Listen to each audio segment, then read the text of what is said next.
Yn y nos, pan byddwn ni wedi blino ac yn barod i fynd i'r gwely, dyna pryd mae Gwdihw a phob tylluan arall yn deffro.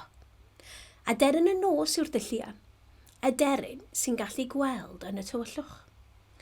Ond roedd y tylluan fach hon yn wahanol. Yn lle bod arth ei hun drwy'r nos, fel y dylai pob tylluan fach fod, aeth hon i gysgu a deffro ychydig cyn y wawr. Yahoo! Meddai Gwdihw. Doedd ei ddim yn gallu credu llygad. Roedd yr awyr yn binc cynnes cyffroes.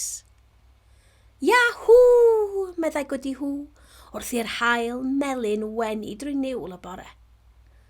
Yahoo! Meddai Gwdihw, wrth i sawl cwmwl gwyn hwylio ar draws yr awyr las.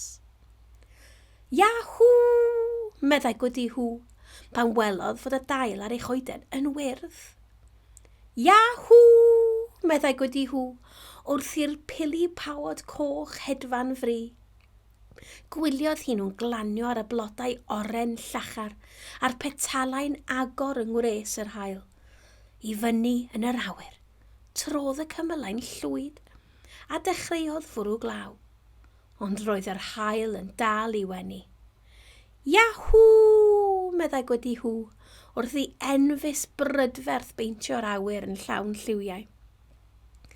Eisteddodd Gwdihw fach yn hapus yn ei choeden a gwylio wrth i'r haul fachlyd, ac wrth i'r lleiad godi. Mae'r dydd yn llawn lliwiau llachar, meddyliodd.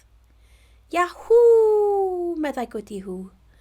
Does dim byd yn fwy hardd na ser y nos. Arhosodd Gwdihw ar ei hun drwy'r nos, yn rhy gynhyrfus i gysgu, yn union fel y dylai pob tylluan fach i wneud.